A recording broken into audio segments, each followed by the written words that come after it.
Welcome back friends, CS education में आपका फिर से स्वागत है। आज है 20 अगस्त और 20 अगस्त के जो भी इम्पोर्टेंट क्वेश्चंस हैं वो इस वीडियो में आप देखेंगे। चलिए देखते हैं।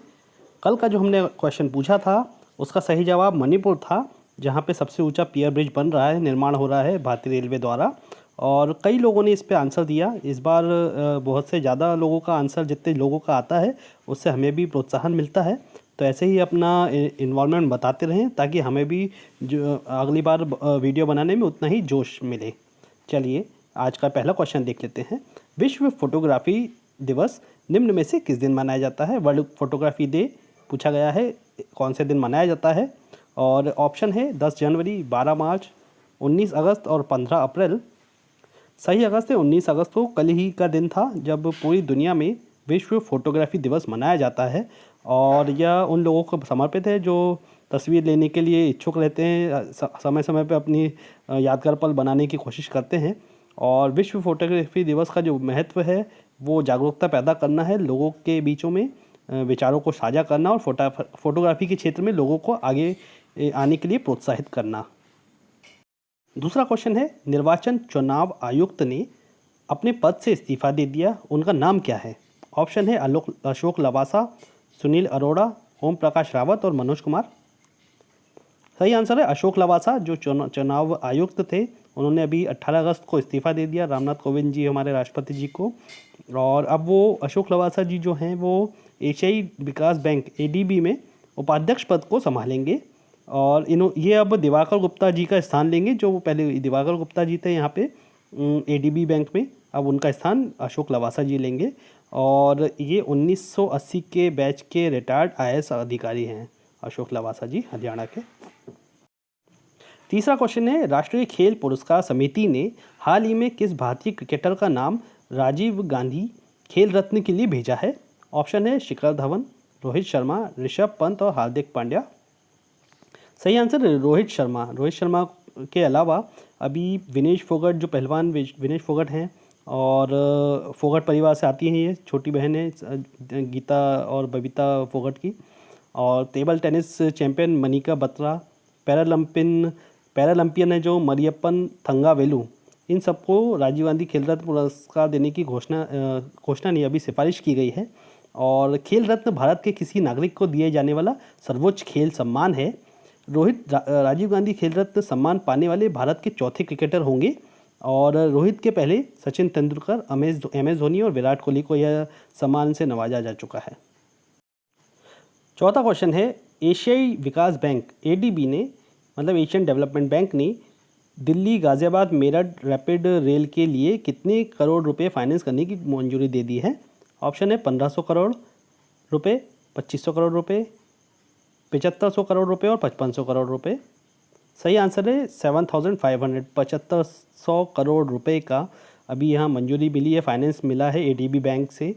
और दिल्ली गाज़ियाबाद मेरठ का जो रैपिड रेल प्रोजेक्ट है उसके लिए। और इस प्रोजेक्ट के तहत लगभग 82 किलोमीटर लंबा कॉरिडोर जो है, जो दिल्ली के सराय काले खां, गाज़ियाबाद और मेरठ को जोड़ेगा। पांचवा क्वेश्चन है, भारतीय प्रतिभूति और विनिमय बोर्ड, मतलब SEBI, security exchange board of India ने किसको अपना कार्यकारी निदेशक नियुक्त किया है? ऑप्शन है जीपी गर्ग, राहुल सचदेवा, कमल त्यागी, नमन सिंह। सही आंसर है जीपी गर्ग हैं, जिन्होंने अभी 14 अगस्त को सेबी के कार्यकारी निदेशक के रूप में कार्यभार संभाला है। और इससे पहले जीपी गर्ग जो थे वो सेबी में मुख्य महाप्रबंधक थे, और अब उन्हें कार्यकारी निदेशक के रूप में नियुक्ति मिली है, मतलब उन्होंने अभी कार्यकाल संभाला है अपना। छठा क्वेश्चन है, किस राज्य सरकार ने पढ़ाई त्योहार पारा नामक एक नई छात्र केंद्रित योजना शुरू करने की घोषणा की है? यह एक योजना है। योजना से रिलेटेड मैं आपको हमेशा बता देता हूं कि योजना से रिलेटेड कुछ भी आप अपडेट रहा करें और हमेशा याद रखा करें। योजना से रिलेटेड क्वेश्चन बहुत आते हैं। छत्तीसगढ़, बिहार, झारखंड या उत्तर प्रदेश, कौन सा राज्य है ये योजना लागू करने वाला? चलिए देखते हैं। सही आंसर है छत्तीसगढ़ सरकार। छत्तीसगढ़ सरकार ने राज्य में कोरोना वायरस संक्रमण के दौरान प्रत्येक बच्चे तक शिक्षा पहुंचाने के लिए पढ़ाई त्योहार पारा योजना शुरू की है। और यह योजना स्कूली छात्रों को कोरोना वायरस प्रकोप के कारण कक्षाओं के बंद होने के मद्देनज़र अपने क्षेत्रों और गाँवों में समुदाय की मदद से अध्ययन करने में सक्षम बनाएगी। 7वां क्वेश्चन है, सरकार ने इथेनॉल सम्मिश्रण कार्यक्रम मतलब इथेनॉल ब्लेंडिंग प्रोग्राम के तहत वर्ष 2022 तक पेट्रोल में कितने प्रतिशत बायो इथेनॉल सम्मिश्रण का लक्ष्य रखा है? ऑप्शन है 20%, 10%, 30% और 40%।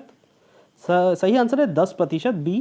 बी 10% का जो इसमें अभी एक नीति लागू हुई थी 2018 की राष्ट्रीय जैव ईंधन नीति, इसी के अनुरूप यह लॉन्च किया है इथेनॉल सम्मिश्रण कार्यक्रम। और इसमें जो इथेनॉल है, इथेनॉल एक जल रहित इथाइल अल्कोहल पढ़ेंगे इसको, और इसका रासायनिक सूत्र मतलब केमिकल फार्मूला C2H5O5H है। और इसे जो भारत सरकार जो चाहती है, जो कच्चा तेल पर निर्भरता कम करने के लिए, यह अनुमान है कि 5% इथेनॉल सम्मिश्रण के परिणाम स्वरूप लगभग 1.8 मिलियन कच्चे बैरल का आयात कम हो जाएगा। मतलब 10% अगर इसमें मिलाएंगे कच्चे तेल में तो लगभग 1.8 मिलियन बैरल कच्चे तेल को हमको आयात कम करना पड़ेगा, जिससे कि हमारे पास आत्मनिर्भरता होगी और निर्भरता कम होगी जो कच्चे तेल के आयात की। 8वां क्वेश्चन है, हाल ही में किस राज्य सरकार ने भरूच में भात भूत परियोजना, एक और परियोजना का नाम आ गया यहाँ पे, के लिए अनुबंध प्रदान किया है? ऑप्शन है गुजरात, कर्नाटक, उत्तराखंड और तमिलनाडु। और सही आंसर है गुजरात सरकार ने भरूच में भात भूत परियोजना का नाम है ये, भात भूत परियोजना के लिए अनुबंध प्रदान किया है। और इस परियोजना का जो मंजूरी दी है वो इनलैंड वाटरवे अथॉरिटी, इसके साथ मंजूरी की है गुजरात सरकार ने। भारतीय अंतर्देशीय जलमार्ग प्राधिकरण इनलैंड वाटरवे अथॉरिटी, इसके साथ यह मंजूरी दी है परियोजना की। और इस परियोजना का विरोध भी हो रहा है मछुआरों द्वारा, क्योंकि मछुआरों को जो मछली पकड़ने का जो पैटर्न होता है उसमें कुछ चेंजेस आ सकते हैं ये वाटरवे बनाने के कारण, इस वाटरवे के कारण। और यह नर्मदा नदी के पार भातभूत गांव से 5 किलोमीटर और नदी के मुहाने से 25 किलोमीटर दूर स्थित है। और जहाँ पे, इसलिए मैं यहाँ बता रहा हूँ क्योंकि नर्मदा नदी कहाँ पे गिरती है ये क्वेश्चन कई बार पता होना चाहिए हमें। नर्मदा नदी जो है वो खंबात की खाड़ी में गिरती है, इसलिए मैंने आपको ये चीज़ पूरे लिख के बताई है ताकि आपको याद रहे। 9वां क्वेश्चन है, विश्व मानवता दिवस वर्ल्ड ह्यूमैनिटेरियन डे निम्न में से किस दिन मनाया जाता है? ऑप्शन है 10 अगस्त, 15 मार्च, 12 जून और 19 अगस्त। सही आंसर है 19 अगस्त। कल ही का दिन था जब ये विश्व मानवता दिवस वर्ल्ड ह्यूमैनिटेरियन डे के रूप में मनाया जाता है। और यह दिवस उन लोगों के लिए समर्पित है जो मानवता के लिए कार्य करते हैं तथा इसके लिए उन्होंने अपने प्राणों की आहुति दी है। इस दिवस के द्वारा विश्व में मानवता के लिए कार्य करने की प्रेरणा दी जाती है। और विश्व मानवता दिवस की शुरुआत संयुक्त राष्ट्र महासभा द्वारा की गई थी। दोस्तों, आज का आखिरी क्वेश्चन और इसका आंसर फिर से आप बताइएगा। क्वेश्चन मैं आपके लिए पढ़ देता हूँ। अरुण 3 जल विद्युत परियोजना के निर्माण में भारत निम्नलिखित में से किस देश की सहायता कर रहा है? ऑप्शन है चीन, रूस, जापान और नेपाल। और आप मुझे इसका सही आंसर कमेंट बॉक्स में बताइएगा। कल बहुत से लोगों ने इंटरेस्ट दिखाया, इससे हमें भी प्रोत्साहन मिलता है। आप ऐसे ही अपना इन्वॉल्वमेंट बताते रहें ताकि हम भी अगला वीडियो बनाने में उतनी ही ऊर्जा के साथ वापस आएँ। चलिए, आज का वीडियो हम यही समाप्त करते हैं। मिलते हैं अगले वीडियो में। जय हिंद।